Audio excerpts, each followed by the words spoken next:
స్నేహితులారా, ఈ సమయాన్ని బట్టి దేవునికి వందనాలు తెలియజేస్తున్నాను.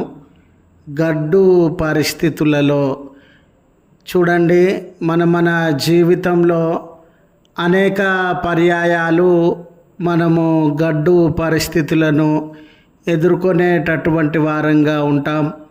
ఆర్థికంగా, ఆరోగ్యపరంగా, కుటుంబ విషయాలలో, సామాజికంగా ఎన్నో రకములైనటువంటి గడ్డు పరిస్థితులు మనం ఎదుర్కొనవలసి వచ్చి ఉన్నప్పుడు ఆ గడ్డు పరిస్థితులలో మనం ఏ రీతిగా ముందుకు సాగాలి, మనలను ఆదరించేటటువంటి వారు ఎవరు అనే ఆలోచనను మీతో కూడా పంచుకోవడానికి ఇష్టపడుతూ ఉన్నాను. గనుక దేవుని యొక్క వాక్యమును మీరు ముగింపు వరకు ఆలకించాలని మీ కుటుంబ సభ్యులతోనూ తోటి విశ్వాసులతోనూ ఈ వీడియో షేర్ చేసుకోవాలని మీ ప్రార్థన మనవులు ఎట్టివైనను కామెంట్స్ రూపంలో కానీ ఫోన్ కాల్ ద్వారా కానీ తెలియజేయండి. నమ్మకంగా మీ కొరకు ప్రార్థిస్తాము. ఈ వీడియో మీ ఆధ్యాత్మిక జీవితంలో ఉపయోగకరంగా ఉంది అని మీకు అనిపిస్తే దయచేసి ఈ ఛానల్ను సబ్స్క్రైబ్ చేసుకొనవలసినదిగా మనవి చేస్తూ ఉన్నాను. లేఖనము రాజులు 2వ గ్రంథము 3వ అధ్యాయము 17వ వచనము. గాలియే గాని వర్షమే గాని రాకపోయినను మీరును మీ మందలును మీ పశువులను త్రాగుటకు ఈ లోయ నీళ్లతో నింపబడును. జీవితంలో కొన్నిసార్లు మనం గడ్డు పరిస్థితులను ఎదుర్కోవలసి వస్తుంది. పొందుతున్న వేతనము నెల ఖర్చులకు సరిపోక అనేక అవస్థలు పడుతున్న సందర్భంలోనే పిల్లల భవిష్యత్తు కొరకైనటువంటి కాలేజీ, స్కూలు ఫీజులు, లేక అకస్మాత్తుగా అనారోగ్య సమస్యలు పెరిగిపోయి హాస్పిటల్ ఖర్చుల పాలు కావడము, ఆర్థికంగా, సామాజికంగా, ఆరోగ్యపరంగా ఆయా సందర్భాలలో గడ్డు పరిస్థితులను మనము ఎదుర్కొనేటటువంటి వారంగా ఉంటాం. చూడండి స్నేహితులారా, జీవితంలో బ్రతకడానికి, అభివృద్ధి చెందడానికి ఎన్నో ప్రయత్నములను, ప్రయాసములను, ఉపాయములను మనము కలిగి ఉంటాం. కానీ అన్ని ప్రయాసాలలో నష్టాలు సంభవించి, అన్ని పనులలో నష్టాలు సంభవించి, ఎటు వెళ్ళవలనో ఏమి చేయవలనో అర్థం కాకుండా గడ్డు పరిస్థితులను ఎదుర్కొన్నటువంటి అనుభవము మనలో చాలామంది కలిగి ఉండవచ్చు. ఒక్కొక్క కుటుంబము, ఒక్కొక్క వ్యక్తి ఉద్యోగంలో కానివ్వండి, వారి వ్యాపారంలో కానివ్వండి, ఆరోగ్యపరంగా కానివ్వండి, కుటుంబంలో కానివ్వండి, ఆర్థిక పరిస్థితులలో కానివ్వండి, చదువులో కానివ్వండి, ఏదో ఒక సమయంలో ఇలాంటి గడ్డు పరిస్థితులు ఎదురైనటువంటి సందర్భంలో ఎటువైపు మనము చూచేటటువంటి వారంగా ఉన్నాం, ఎవరి మీద మనము ఆధారపడేటటువంటి వారంగా ఉన్నాం. చూడండి, చాలా పర్యాయాలు మన స్నేహితులు, బంధువులు అయ్యో నేను గడ్డు పరిస్థితులలో ఉన్నాను కదా, వాళ్ళు ఆదరిస్తారులే, ధైర్యపరుస్తారులే, కావలసిన సహాయము చేస్తారులే అని ఎంతో ఆశతో వారి వద్దకు వెళ్ళి ఉన్నటువంటి సందర్భంలో కూడా మన నోరు ఖాళీ అయి, మన చేతులు ఖాళీ చేతులుగానే వెనుకకు వచ్చినటువంటి వేళ భయపడేవారు ఉన్నారు. నిరాశ, నిస్పృహలకి, వేదన, కన్నీళ్ళకి లోనయ్యేవారు ఉన్నారు. అలాంటి గడ్డు పరిస్థితులను తట్టుకోలేక ఆత్మహత్యలు చేసుకునేటటువంటి వారుగా ఉండినారు. అలాంటి పరిస్థితులను లేఖనాలలో ఈ దినము మనం జ్ఞాపకం చేసుకున్నటువంటి వచనాన్ని గమనించినప్పుడు స్నేహితులారా, ఇశ్రాయేలు రాజ్యమునకు యెహోరాము రాజుగా ఉన్నాడు. ఈ యెహోరాము రాజుగా ఉన్నటువంటి సందర్భంలో మోయాబు రాజు అతని మీద తిరుగుబాటు చేస్తూ ఉన్నాడు. అనేక రీతులుగా ఇశ్రాయేలు జనాంగాన్ని, ఇశ్రాయేలు రాజైనటువంటి యెహోరామును ఇబ్బందులకి గురి చేస్తూ ఉన్నాడు. అయితే అతనిని అణచివేయాలని, అతని బారి నుండి దేశాన్ని, ప్రజలను తప్పించి శాంతి సమాధానములను వారికి అనుగ్రహించాలని ఈ ఇశ్రాయేలు రాజైనటువంటి యెహోరాము మరి యూదా రాజైనటువంటి యెహోషాపాతుతో కలిసి, యూదా రాజు యెహోషాపాతు, యెరూషలేము రాజు యెహోరాము ఇద్దరు కలిసి మోయాబు రాజు మీదికి, మోయాబు రాజు పేరు మేష, ఆ రాజు మీదికి యుద్ధం చేయడానికి బయలుదేరి వెళ్ళినారు. చూడండి స్నేహితులారా, రాజులు ఆ సమూహంలో ఉండినారు. ఇద్దరు రాజులు, వారిని అనుసరిస్తున్నటువంటి సైన్యం మోయాబు దేశం మీదకి వెళ్ళి వాళ్ళని అణచివేయాలని, వారి ఆకృత్యములను, వారి అన్యాయములను అడ్డుకట్ట వేయాలని ఏదోము అరణ్యము మీదుగా ప్రయాణము చేసినారు. చూడండి స్నేహితులారా, అప్పటికే వారు 7 రోజులు ప్రయాణం చేసినారు. 7 రోజులు ప్రయాణం చేసినటువంటి సందర్భంలో ఈ 7 రోజుల తర్వాత వాళ్లకు త్రాగడానికి మంచినీళ్ళు దొరకనటువంటి పరిస్థితి. రాజులు ఎంతో సంపద ఉండవచ్చు, ఎన్నో ఆస్తిపాస్తులు ఉండవచ్చు, వాళ్ళు అనుకున్నది వెంటనే పొందగలిగినటువంటి ప్రభావము, శక్తి, సామర్థ్యములు ఉండవచ్చు. కానీ ఒక దినాన వారి జీవితంలో త్రాగునీరు కూడా దిక్కులేని పరిస్థితుల మధ్య అలసిపోయినారు, సొమ్మసిల్లినారు.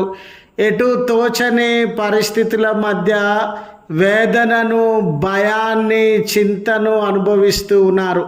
అయ్యో, మేము త్రాగడానికి నీళ్లు కూడా లేవే, మేము ఈ యుద్ధాన్ని ఏ రీతిగా జయిస్తాము, ఆ మోయాబు రాజును ఏ రీతిగా అణచివేస్తాము, యుద్ధంలో ఓడిపోతామేమో, మా ప్రజలు బానిసలవుతారేమో, మా భార్య పిల్లలు బానిసలుగా జీవిస్తారేమో, మా జీవితము కష్టాల పాలవుతుందేమో, నష్టాల పాలవుతుందేమో, దిక్కులేని వాళ్ళం అయిపోతామేమో అనే ఆ నీళ్లు లేకుండా కలవరానికి, భయానికి వాళ్ళు లోనైనటువంటి పరిస్థితి స్నేహితులారా.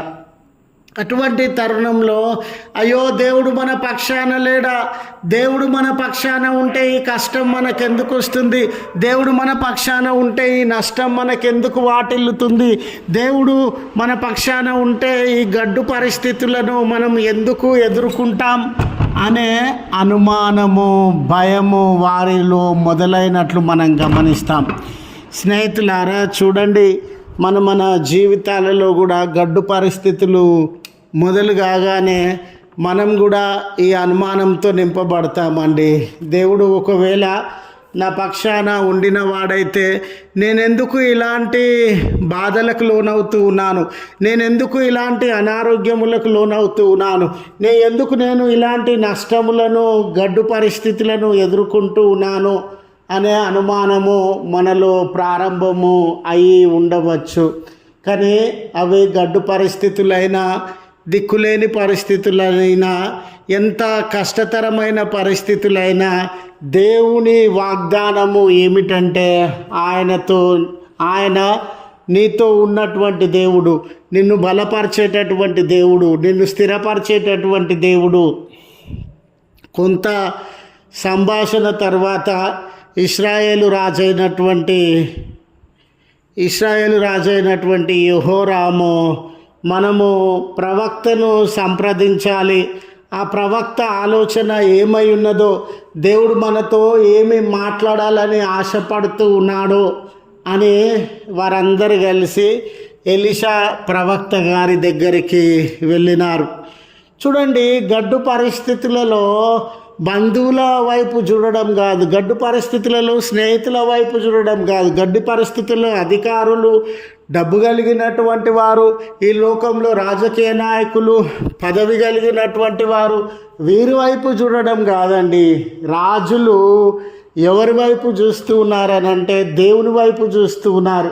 దేవుని యొక్క సేవకుని వైపు చూస్తూ ఉన్నారు. ఆయన ఏమి సలహా ఇస్తాడు, దేవుని చిత్తము, దేవుని యొక్క విడుదల ఈ గడ్డి పరిస్థితులలో ఏమై ఉన్నది అని వారు ఎలీషా దగ్గరికి వెళ్ళినప్పుడు ఎలీషా ప్రవక్త గారు దేవుని నామమున వారిని ప్రోత్సహించేవాడుగా, దేవుని నామమున వారిని ఆదరించేటటువంటి వాడుగా ఉండి దేవుని నామమున అంటూ ఉన్నాడయ్యా, ఈ అరణ్యంలోనే ఈ లోయలో మీరు త్రవ్వండి, విస్తారమైనటువంటి నీళ్లను మీరు అనుభవిస్తారు. వర్షం రాకపోయినా, ఏ గాలి రాకపోయినా ఆ లోయ నీళ్లు మీరు త్రాగి బ్రతకవచ్చు, మీ జనులు తాగి బ్రతకవచ్చు, మీ పశువులు, మీ గుర్రములు అన్నీ కూడా తాగి బ్రతకవచ్చు అని ఆ గడ్డు పరిస్థితుల యందు ఒక దివ్యమైనటువంటి మార్గాన్ని దేవుడు ఎలీషా ద్వారా తెరిచి ఆ గడ్డు పరిస్థితులలో నుండి వారిని విమోచించినటువంటి వాడుగా ఉన్నాడు. ఈరోజు కూడా అయ్యా విపరీతమైన సమస్య, నా శక్తి సరిపోదు, నా డబ్బు సరిపోదు, నా అనుభవం సరిపోదు, ఈ గడ్డు పరిస్థితులలో నుండి నేను ఏ రీతిగా బయటికి రావాలనో తెలియని జీవితాన్ని, వేదనను, భయాన్ని అనుభవిస్తూ ఉన్నానని నీవు అనుకొనుచు ఉన్నావా సహోదరుడా? నీవు అనుకొనుచు ఉన్నావా సహోదరి? ఈ జీవం కలిగిన దేవుడు ఆ గడ్డు పరిస్థితులలో నీకు మార్గాన్ని నియమించి విడుదలను అనుగ్రహించేటటువంటి వాడని నువ్వు నమ్ముచు ఉన్నావా? ఆయనను ఆశ్రయిస్తూ ఉన్నావా? ఆయనను ఆలోచన అడిగేటటువంటి వాడవుగా ఉన్నావా?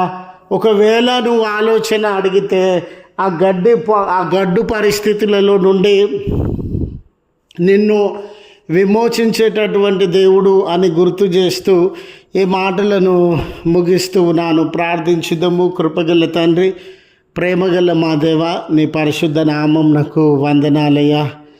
ఈ ప్రార్థనలో ఏకీభవించుచున్న కుటుంబములేమి, వ్యక్తులేమి ఇలాంటి గడ్డు పరిస్థితుల మధ్య వారి జీవితాలు అణచివేయబడుతూ ఉన్నవో, శత్రువుల, అనారోగ్యముల, ఆర్థిక ఇబ్బందుల, ఉద్యోగంలో అనానుకూల పరిస్థితుల, కుటుంబంలో నెమ్మది లేని జీవితమా, ఇలాంటి గడ్డు పరిస్థితుల మధ్య వారు శోకాన్ని అనుభవిస్తూ ఉన్నారో ఎరిగినటువంటి దేవుడవు అయ్యా. మేము గడ్డు పరిస్థితిలో ఉన్నామయ్యా, మేము భరించలేకపోతూ ఉన్నామయ్యా.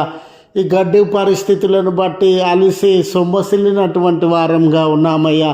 మిమ్మల్ని ఆశ్రయించు ఉన్నామయ్యా అని ఏ కుమారుడు తన పెదవులను తెరిచి మిమ్మల్ని అడుగుతూ ఉన్నాడో, ఈ ప్రార్థనలో ఏకీభవించుచు ఉన్నాడో, వారు ఎట్టి కఠినమైన గడ్డు పరిస్థితులలో ఉన్న యేసు రక్షక ఆ గడ్డు పరిస్థితుల నుండి వారిని విమోచించవలసినదిగా బ్రతిమాలు కొనుచున్నాం.